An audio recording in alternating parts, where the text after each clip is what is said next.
everything, anything under the sun. Okay. Okay. Good day to all the people watching this video, and this is Dr. Jawahar Surisetti from Jawahar Circuit Class presents Youth Talks. We have with us Jayesh, an alumnus of the IIM system, a gold medalist, an entrepreneur. So, hello Jayesh. Hi. Thanks for inviting me. Yeah, and we are taking a perspective from a fresh graduate who has just finished his education and has gone into career, has gone into entrepreneurship. So the current situation is such that it has affected all these three things. Sure. So what is it that you are looking for forward with respect to India, only in the job scenario? Okay. So as far as the job sector is concerned, probably this is a temporary phase where everybody is uncertain. So we are seeing everything coming to a standstill right now. So no new jobs are coming out, old jobs are going off, etc. But the way I see it, this is a temporary phase. So this cannot be a permanent state of affairs. Once the situation clears out a little bit, probably in another 2 to 3 months, what I am foreseeing is there are 3 to 4 key types of roles or sectors which would see a boom, and then others would follow. Number one would be sales and marketing, because that is a perennial job and everybody would see a lack of business, so to say. So sales and marketing across sectors, I feel, would be up and running very soon. Second, I feel on the retail side, because the demand for groceries, the demand for green groceries, vegetables, fruits, etc. has not died down. It is still there. So people who were out of action for these 2-3 months because of lockdown would then come back and look to consolidate their business. Third, agri and agri-tech business would again see an upsurge, because in these times, agri has been one of the businesses which has not seen a downturn. It is only the established companies which have seen a slight hiccup in their business. Otherwise, agri and agri-tech, I feel, will come up very soon. And last is ed and edtech, so education and edtech. Because of the COVID scenario and the continued lockdown, education has taken a huge beating. So there are a lot of alternatives which might come up to offer solutions to the current problems of education, and therefore education and edtech again would pick up pace very soon. So you are not counting on health? I am not counting on health simply because health, again, I'm sure health would pick up, but then the key factor or the key facet of health which would pick up is sales. So pharma sales and healthcare sales again would get covered in the sales and marketing part. Basic sciences, I'm sure, would see a lot of things in education, but not on the job side. Okay. I am seeing one thing happening in the, since you have said health segment, is that there is a lot of technology being used in health these days, especially because there is physical distance that has to happen. And then this medical research has taken an upsurge because unknown things are coming up. So everyone has a hypothesis and they are building on it. Is this marriage of health and technology going to go further down with AI and ML increasing its role in health, etc.? So marriage of health and technology has already been happening. So the courtship has already been going on before the COVID-19 struck. So if you look at both the corporate and the startup sector, health tech startups and health tech companies had become very prominent on the scene of the jobs. So as far as the synergy between these two sectors is concerned, it was long happening. Now what has happened is that the cycle of the upsurge of these two sectors has shortened. So earlier, probably it would have taken a year or two for them to reach critical mass. Now they are reaching critical mass in another couple of months or another 3 months or 4 months. So what is happening is that health and technology earlier were only for convenience services. So maybe largely around delivery of medicines, delivery of services. There were some setups on the social side. For example, you would have technology going into the rural areas to facilitate primary healthcare and treatment. But now what will happen is that it would see a large upsurge on the urban setup as well, and not on the convenience side, but on the requirement side as well. So for example, Okay. common applications of health would now be enabled by technology. So dissemination of healthcare, maybe OTC prescriptions could be another area where technology could enable healthcare. So for sure, this is a sustainable association. Okay. In terms of the IIMs and premier institutions like that, what is it that they do differently that the other higher educational institutions, especially in management and technology, don't do? Right. So I would primarily speak from a second-hand perspective on IITs and a first-hand perspective of IIMs. Both these institutions, the key differentiator that they give is one of exposure and second of ecosystem. So in both these institutions of IITs and IIMs, I can add IISc Bangalore as well, which is equally illustrious. The ecosystem of studying and gaining knowledge is exceptionally good. So you are fostered in an environment where you gain a lot of knowledge and you get a lot of opportunities to explore these and apply these, which is what I call exposure. So primarily these two E's, that is of ecosystem and exposure, IITs and IIMs have done a fantastic job, and ISC for that matter, have done a fantastic job of giving these to the aspirants. The small town issue that the bigger town take the larger cake which was true for IIMs. Right. But IITs, even in small towns, flourished very well. Yes. Kanpur, Yes. Kharagpur, etc. Yes. have done very well. Right. So what is it that makes these institutions, even in small towns, stick and make it to the top grade? Okay. So there are 2-3 basic factors. One is the sheer legacy of these institutions. So a double I is a double I irrespective of where it is. So that is one.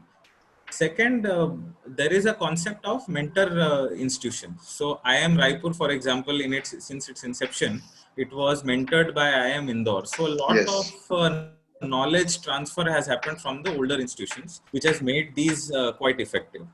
Third, I think the gap between these institutions, that is IITs and IIMs, and the next rung of institutions is very vast. So I would rather choose a newer IIT or a newer IIM compared to a private college or a private university which has been there for quite some time. Again, maybe because only of the ecosystem or because of the brand name or the tag.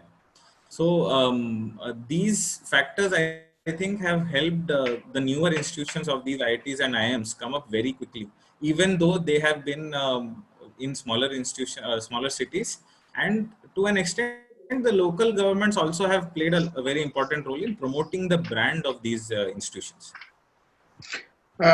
Coming to school education, do you see that there is a dearth of institutions of the level of IIT and IIM in higher education, and we need them, some system like that which takes our school brands across the world? Surely. So one big challenge that I face, or at least I foresee in the school education setup, is that it is highly localized. So a parent would rather choose a school which is 2.5 kilometers from their place, rather than seeking the legacy institutions or a common standardized brand which is across the country. There are pockets. So for example, you would find 1 or 2 institutions in Delhi. The hill stations are very prominent as far as schools are concerned, but there is no unifying brand which is present across the country. So if there is one such setup, even it could even be a government institution, and it is deeply required because government schools are not considered to be at par with private schools in a huge segment of the society. despite there being KVs and old institutions. So if there could be one or two brands which operate on the lines of these senior institutions and provide a standardized name across the country to give parents that comfort, it could also bring a lot of competitiveness in the sector. Right now, the private players are taking a large chunk of the students and quality students at that. This would actually give a lot of impetus. Plus, it would also take the cake away from some of the coaching oriented players. So a lot of people you would see would be oriented towards competitive exam coaching, and school education takes a backseat, especially in engineering and CA and medicine. So this would actually push them, and maybe the rural and semi-urban areas students also, to come up to school education and gain a lot of exposure on that front. Okay. So coming again to schools, in the senior classes or maybe from 6th to 12th, children find it very burdensome to be educated in schools. So what is it that can make children happy, and what is it that we need to do? So it takes a page from what these senior institutions do right. So 6th to 12th, especially when people are supposed to, or they are impending exposure, that is, they are going to get exposed to the real world very soon. The course curriculum, the way it is structured, is very internal in nature. So the competition that happens is within the class, within the subject. Maybe board exams give you a taste of some competition at a national level, but it still is very internal in nature. It is very theory based. The students fail to find some impetus as to why they should come and read or get educated in the school. So one good experiment could be the ATLs which happen. They give some practical aspect and impetus towards that kind of education. But for example, if I want to do astrophysics or if I want to become an astronaut, there is nothing in the school setup which actually tells me what it involves. That is partly the reason why we see students changing aims across the years during their school education. So two key things that I would want to see changing is, one, making the education more practical and making students ready for the world, and second, giving them some sort of a hint or some sort of exposure towards what they actually want to do in the future. So I don't know what an astronaut does. I only know what is shown to me in a few books or pictures. So if school education can bridge that gap and make use of my strengths. So for example, technology can be the student's strength, which maybe the school administration side would not be as strong as. So that could actually make school education a lot more robust, especially through grade 6 and 12, 6 to 12. Okay. So in the post-COVID era, how do you see schools and colleges change? So one key change that has already happened is the adoption of technology. Teachers which were earlier reluctant to take up to online platforms are now taking it up very reluctantly, or they are taking it up very willingly, but they have learned it. So the learning curve has gone short. Second, I would also foresee a blended mode of learning happening in schools and colleges. So people would not just focus on core classrooms and theory. A supplement of online would still be there. Third, I would also see, although in school education it already is there, a lot more localization of education. So for example, maybe in the next 1 year, parents would be very reluctant to send out students to external cities for education. Now, this would mean that you have to have opportunities within the same geographical cluster, uh, which may not be the case for rural and semi-urban areas. So there would have to be options or alternatives available which are locally relevant and they are in the proximity of the student. So localization, blending of technology, and the upgradation of teachers into technology are three things that I see. Probably this could also mean in the longer or medium to long run that a lot of young people start coming into the education side since technology is going to get involved in the education sector.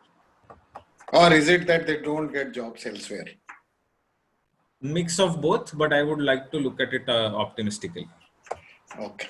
There is the other side of parents who are not very convinced that online education is the future.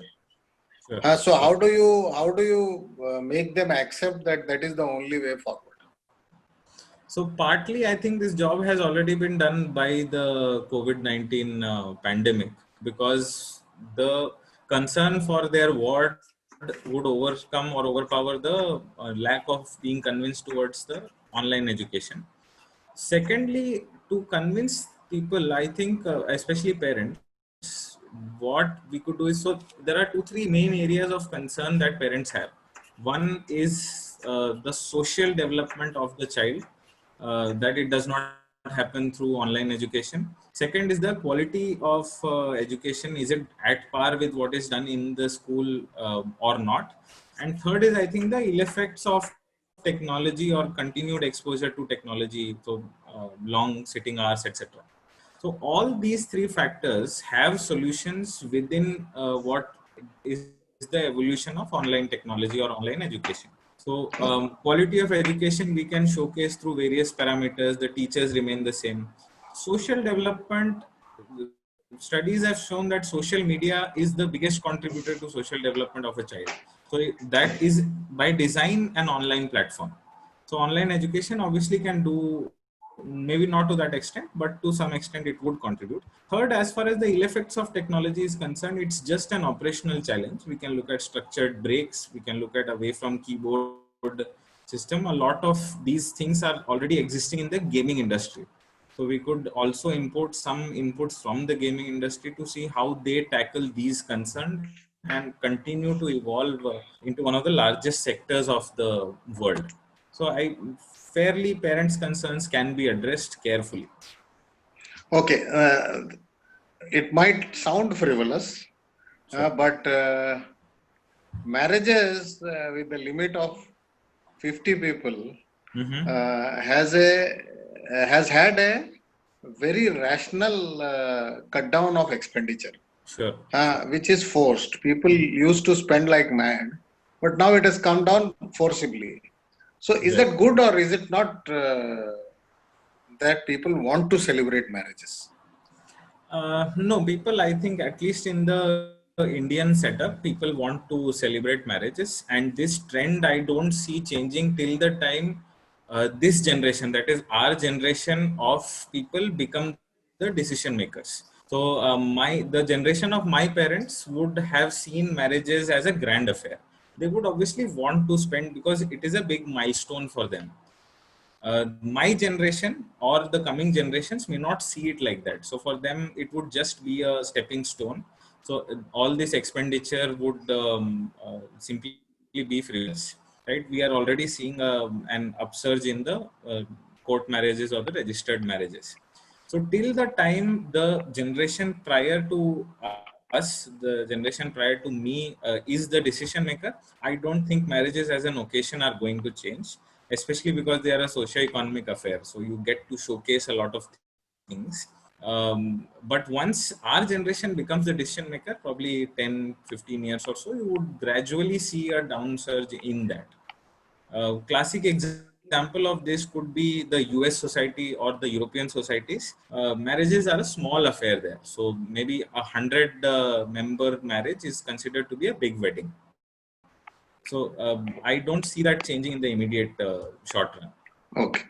Last question is relating to the death of suicide of Sushant Rajput. Sure. So if I am taking Sushant Singh Rajput as a representative of the a section of the youth, many of them might be seeing job cuts, wage cuts, their careers in jeopardies, offer letters being shunted, and lots of things happening and going into depression. What is it that as a society we could support to see that these youth do not go the suicide route? Okay, so this I am talking from a recipient's point of view and not from an expert's point of view. I have read about it, so that is the perspective that I bring. For youth not to go the suicide's way, one key factor that we need to take care of is digital health. So a Okay. lot of validation that the youth seeks today is available online. A corollary to this is that a lot of abuse that a youth or a typical youth gets today is also online. So social media health are the digital footprint that we leave and the kind of presence that we have online is one key factor that we need to be responsible about.